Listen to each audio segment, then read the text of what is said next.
करेंगे intermediate mean value theorem of continuous function पर base एक क्वेश्चन। ओके, ये बहुत स्टैंडर्ड क्वेश्चन है, इसको करेंगे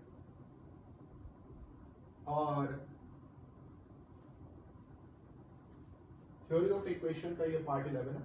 इसमें हम लोग डिस्कस करेंगे intermediate IMVT intermediate mean value theorem of continuous function का एक स्पेशल केस जिसको बोल-जानोस थ्योरम भी कहते हैं, लेकिन हम रेफर करने के लिए क्या यूज कर लेंगे, हम यूज करेंगे सिंपली IMVT।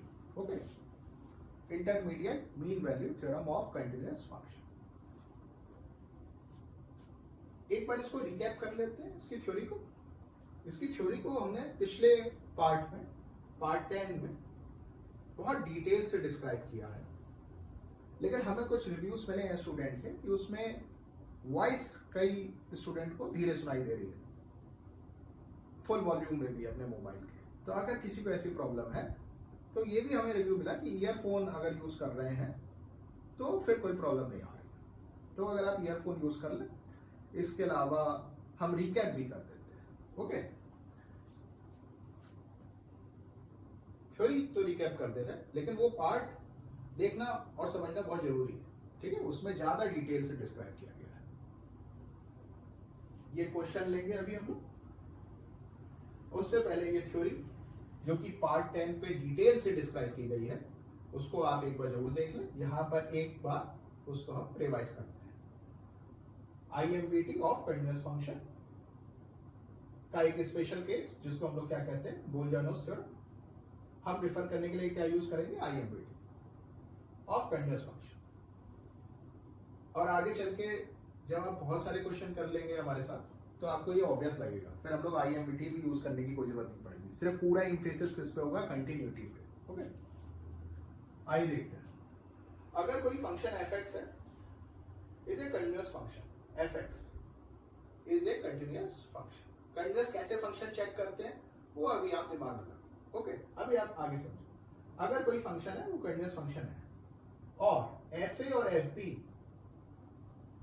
का जो प्रोडक्ट है वो निगेटिव है, इसका मतलब क्या हुआ, fa functional value at a और फंक्शनल वैल्यू एट b, इन दोनों का प्रोडक्ट निगेटिव, मैग्नीट्यूड से कोई मतलब नहीं, तो सिर्फ साइन से मतलब है। इन दोनों का प्रोडक्ट निगेटिव कब होगा, जब एक पॉजिटिव होगा एक निगेटिव, कोई भी एक पॉजिटिव कोई भी एक निगेटिव। a और b क्या है, नंबर लाइन, ये x एक्सिस है, नंबर लाइन, x एक्सिस को नंबर लाइन कर लो, इसमें नंबर प्लॉट कर लो कोई दो, एक a और एक b। ओके, ये a पर ये गिवन है कि a पर फंक्शनल वैल्यू, जैसे यहाँ पे क्या ले रखा है हमने कि f ऑफ a क्या है, पॉजिटिव, f ऑफ b क्या है, निगेटिव। ओके, पॉजिटिव कहाँ होगा, x एक्सिस के ऊपर। इस पॉइंट के कोऑर्डिनेट क्या होंगे, a, fa। इस पॉइंट के कोऑर्डिनेट क्या होंगे, b, fb। ओके, तो अगर कोई फंक्शन कंटिन्यूअस फंक्शन है और दो पॉइंट्स a और b पर फंक्शनल वैल्यूज का प्रोडक्ट निगेटिव है, इसका मतलब a और b के किसी एक पे, a और b में से किसी एक पर फंक्शनल वैल्यू पॉजिटिव होगी। कितनी पॉजिटिव, डजंट मैटर, मैग्नीट्यूड से मतलब है।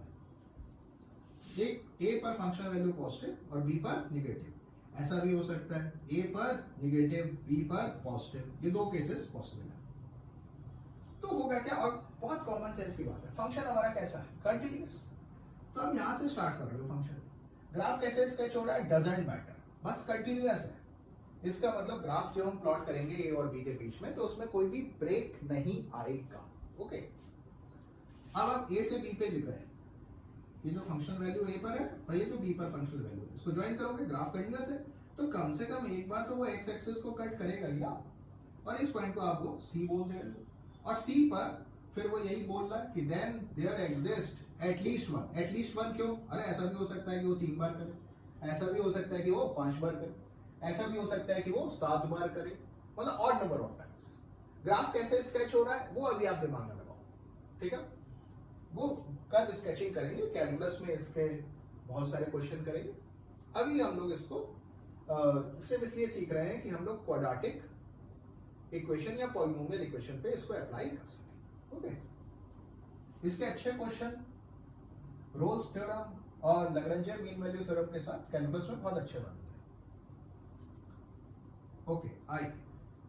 तो सिंपल ये हो गया कि अगर कोई फंक्शन कंटिन्यूअस है और उसके दो पॉइंट ए और बी पर फंक्शनल वैल्यूज का प्रोडक्ट नेगेटिव है, मतलब ए पर फंक्शन की वैल्यू पॉजिटिव और बी पर नेगेटिव, तो ग्राफ कंटिन्यूअस है तो कम से कम वो एक बार एक्स एक्सिस को कट करेगा। तो मतलब कम से कम एक पॉइंट सी ऐसा एग्जिस्ट करेगा ओपन इंटरवल ए और बी के बीच में, जहां पर फंक्शन की वैल्यू क्या होगी, जीरो होगी, यानी एफ ऑफ सी क्या होगा, जीरो होगा। Okay, then there exist at least one C, कम से कम एक ऐसा पॉइंट होगा उस इंटरवल के बीच में जहां पर उस फंक्शन की वैल्यू क्या होगी, जीरो। जहां पर फंक्शन की वैल्यू जीरो होती है वो क्या होता है, उस फंक्शन का रूट। अब इसको रूट के टर्म्स में लिख दिया है कि अगर कोई fx इज इक्वल टू 0 भी है पॉलिनोमियल इक्वेशन। अच्छा, पॉलिनोमियल क्यों लिखा, क्योंकि इसको हम यूज कर रहे हैं किसमें, थ्योरी ऑफ इक्वेशन में फिलहाल। वैलिड हमेशा है फॉर एवरी कंटीन्यूअस फंक्शन, लेकिन पॉलिनोमियल इक्वेशंस जो होती है वो कैसे होता है, पॉलिनोमियल लिखा हुआ है p of x is equal to 0।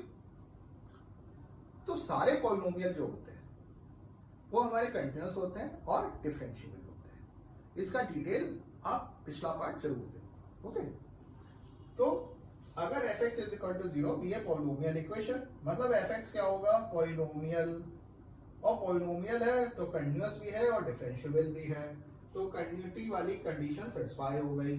और fa और fb का product negative, then fx is equal to 0 have at least one real root. अरे x एक्सिस पे रूट है तो रियल ही होगा, कट कर रहा है।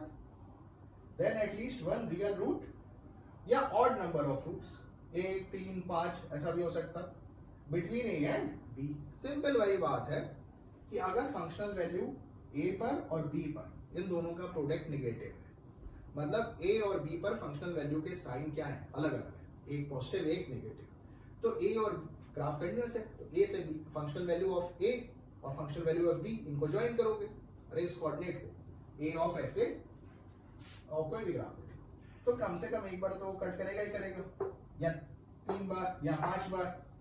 ये देख लो यहाँ fa हमने क्या ले लिया था, नेगेटिव, fb क्या पॉजिटिव, ये कैसे आया ना वो तो चेक करेंगे। अगर ये है इसके बाद सोचना शुरू करना, अगर ये पॉइंट तुम्हें मालूम है, ये पॉइंट मालूम है, अब इसको तुम ज्वाइन कर रहे हो, ग्राफ कंटीन्यूअस है, ब्रेक आएगा नहीं, तो कम से कम एक बार वो एक्स एक्सिस को जरूर कट करेगा, तो सी कैसा रूट होगा, रियल रूट होगा। कम से कम एक भी हो सकता है, 5 भी हो सकते हैं, 7 भी हो सकते हैं, वो डिपेंडिंग ऑन द ग्राफ। और कर्व स्केचिंग अभी हम डिस्कस नहीं कर रहे हैं। ओके, तो fx इज इक्वल टू 0 के कम से कम एक रियल रूट होगा बिटवीन a और b, रियल रूट या more correctly odd number of roots. Okay, तो इसको डिटेल आप पिछला पार्ट जरूर देखें। अब हम लोग करते हैं इसका एक स्टैंडर्ड एप्लीकेशन। इस एप्लीकेशन में क्या है, क्वेश्चन देखिए आप कि if a less than b less than c less than d and k belongs to real, then show that this equation, this is quadratic, has real roots. Okay, अब देखो इसको, ये गिवन है a less than b less than c less than d। Okay, अब ये समझो, यहां से ये इंप्लाई हो गया कि ABCD रियल है। क्यों? क्योंकि जो कॉम्प्लेक्स नंबर्स होते हैं वो does not possesses the property of order. Complex number जब तक कि वो अनटिल अनलेस प्योरली रियल हो तब तक वो प्रॉपर्टी ऑफ ऑर्डर फॉलो नहीं करते। प्रॉपर्टी ऑफ ऑर्डर का मतलब क्या कि कौन बड़ा कौन छोटा। जैसे हम पूछें 3i है और 5i है, तो 3i 5i में ये डिफाइन ही नहीं किया गया है कि 3i बड़ा कि 5i बड़ा, डिफाइंड ही नहीं। ओके, ऐसे ही 2 + 3i और 5, मतलब एक कॉम्प्लेक्स नंबर ले लिया हमने 2 + 3i। कॉम्प्लेक्स नंबर कहने का मतलब है कि वही नंबर जिसमें i आ रहा हो, मतलब जिसका इमेजिनरी पार्ट कैसा हो, नॉन जीरो हो, मतलब उन्हीं की बात हो रही है। अगर वो प्योरली रियल है तब तो डिफाइंड है। ओके, तो अगर ये डिफाइन कर दिया उसने प्रॉपर्टी ऑफ ऑर्डर, तो इसका मतलब ये क्लियर हो गया कि ABCD में से किसी में भी i नहीं आ रहा है, क्योंकि complex numbers does not possesses the property of order until unless they are purely real. जब तक कि वो प्योरली रियल ना हो, मतलब जब तक उनका इमेजिनरी पार्ट जीरो ना हो। ओके, तो ये क्लियर है कि अगर a less than b less than c less than d है तो ABCD कैसे रियल, k रियल, ये गिवन है। अच्छा, अब ये क्वाड्रेटिक है क्योंकि ये मल्टीप्लाई करेंगे तो x की मैक्सिमम पावर कितनी आएगी 2, यहाँ पे भी कितनी आएगी 2, और ऐड करेंगे तो पावर तो इंक्रीज होएगी नहीं एडिशन से। और सारे कोएफिशिएंट किससे मिलकर बने होंगे, क्वाड्रेटिक के ए बी सी डी और के से। ए बी सी डी कैसे है? रियल, क्यों? प्रॉपर्टी ऑफ ऑर्डर फॉलो कर रहे हैं। और के रियल गिवन है, सारे कोएफिशिएंट रियल हो गए। और सारे कोएफिशिएंट अगर रियल हो गए तो एक हमारा सिंपल सी थ्योरम थी जो हमने आपको क्वाड्रेटिक में बताई हुई है, आप पिछले पार्ट्स में जाके देख लें, कि अगर किसी क्वाड्रेटिक इक्वेशन के सारे कोएफिशिएंट रियल है तो अगर अगर अगर कॉम्प्लेक्स रूट एग्जिस्ट करेंगे, अगर करेंगे, नहीं करेंगे तो कोई इशू ही नहीं, अगर करेंगे तो वो पेयर में होंगे। If complex root exist then they will occur in pairs. क्यों? क्योंकि सारे कोएफिशिएंट कैसे रियल। कोएफिशिएंट रियल क्यों है? क्योंकि एबीसीडी और के रियल है। एबीसीडी के तो गिवन है, एबीसीडी क्यों रियल है? क्योंकि प्रॉपर्टी ऑफ ऑर्डर फॉलो कर रहे हैं। ओके, अब ग्राफ देखते हैं किसका? क्वाड्रेटिक एक्सप्रेशन का। एग्जैक्ट ग्राफ हम प्लॉट करने के मूड में नहीं है, कर भी नहीं सकते अभी, क्योंकि एबीसीडी की वैल्यू हमें पता तो है नहीं exact magnitude wise. Graph of quadratic expression बस इतना समझ लो कंटिन्यूअस होता है। क्यों? सारे पॉलिनोमियल कैसे होते हैं? कंटिन्यूअस और डिफरेंशिएबल। ठीक, डिफरेंशिएबल क्यों बोल रहे हैं? इसका हमने पिछली बार थोड़ा सा डिस्कस किया था कि कहीं पर भी अगर कर्व जो है वो टर्न लेगा तो जो टर्निंग पॉइंट है वो स्मूथ होगा, वो शार्प नहीं होगा। इसको पिछले पार्ट में देखो, अभी बस थोड़ा सा मैंने बता।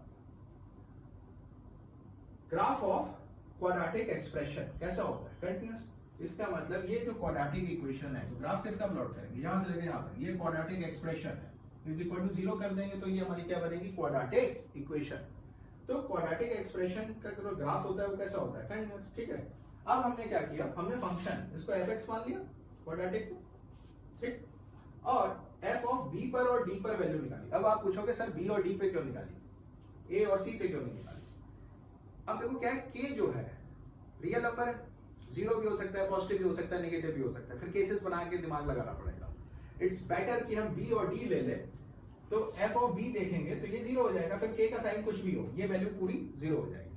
तो f ऑफ b और f ऑफ d इसलिए हमने किया कि हमें k का साइन देखने की जरूरत ना पड़े। f ऑफ b निकालेंगे तो ये पोर्शन तो 0 हो गया, यहां से x की जगह क्या डाला? b, तो क्या आएगा? b माइनस a और b माइनस c। अब ये हमें गिवन है कि b बड़ा है, तो ये साइन कैसा हो गया इसका? b माइनस a का पॉजिटिव, और b माइनस c का कैसा हो गया? निगेटिव। इन दोनों का साइन का प्रोडक्ट कैसा हो गया? निगेटिव। हमें सिर्फ साइन से मतलब है, मैग्नीट्यूड से कोई मतलब नहीं है। f ऑफ d निकाला, सेम, ये पोर्शन 0, यहाँ पे d minus a, d minus c, d सबसे बड़ा है, ये भी पॉजिटिव, ये भी पॉजिटिव, d माइनस a छोटा है ना, d बड़ा है, d तो सबसे बड़ा है, d माइनस a, ये भी पॉजिटिव, ये भी positive, positive into positive, positive. इसका मतलब f ऑफ b, b पर फंक्शन की वैल्यू कैसी है हमारी? निगेटिव। ये x एक्सिस है, कोई पॉइंट है b और d, नंबर लाइन पे, नंबर लाइन बोलो, x एक्सिस बोलो। b पर फंक्शन की वैल्यू कैसी है? निगेटिव। कितनी निगेटिव? मैग्नीट्यूड की चिंता ना करो, ठीक। f ऑफ d कैसा है? पॉजिटिव। इस पॉइंट के कोऑर्डिनेट क्या होंगे? b, f ऑफ b, इसके क्या है? d, f ऑफ d, ठीक। अब बस इतना पता चल गया कि b पर फंक्शन वैल्यू कैसी है? निगेटिव, d पर कैसी है? पॉजिटिव। ग्राफ कैसा है? कंटीन्यूअस, ब्रेक नहीं होगा। तो इसका मतलब ये जो ज्वाइन करेंगे तो कम से कम एक जगह वो b और d के बीच में x एक्सिस को, नंबर लाइन को कट करेगा, और अगर कट करेगा तो वो रूट कैसा होगा? रियल होगा। अगर एक रूट रियल है तो दूसरा बाउंड टू भी रियल होगा। क्यों? कॉम्प्लेक्स रूट अगर होते तो कैसे होते? पेयर में होते, ये तो पहले ही डिस्कस हो गया। तो अगर एक रूट रियल है तो इट और क्वाड्रेटिक के 2 से ज्यादा रूट तो हो ही नहीं सकते, पक्का डेड श्योर है कितने होंगे? 2, ठीक। तो ये क्लियर हो गया कि अगर एक रूट रियल है तो दूसरा रूट भी रियल है। तो ये हमने शो कर दिया कि इस इक्वेशन के कैसे रूट्स हैं? रियल। क्यों? क्योंकि कॉम्प्लेक्स रूट्स अगर होते तो पेयर में होते। क्यों? क्योंकि सारे कोएफिशिएंट कैसे हैं? रियल। कोएफिशिएंट कैसे रियल है? क्योंकि k रियल गिवन है और ABCD रियल इसलिए है क्योंकि वो प्रॉपर्टी ऑफ ऑर्डर को फॉलो कर रहे हैं। ओके, अब इस पे सिर्फ कंटिन्यूअस पे देखना, तो बस सिर्फ इतनी सी बात अभी फिलहाल एज ऑफ नाउ ये आप याद कर लो कि सारे पॉलिनोमियल फंक्शंस जो होते हैं वो हमारे कंटिन्यूअस भी होते हैं और डिफरेंशिएबल भी होते हैं। ठीक है, तो इसको यहीं तक रखते हैं, इसके बाद हम लोग देखेंगे अगले पार्ट में।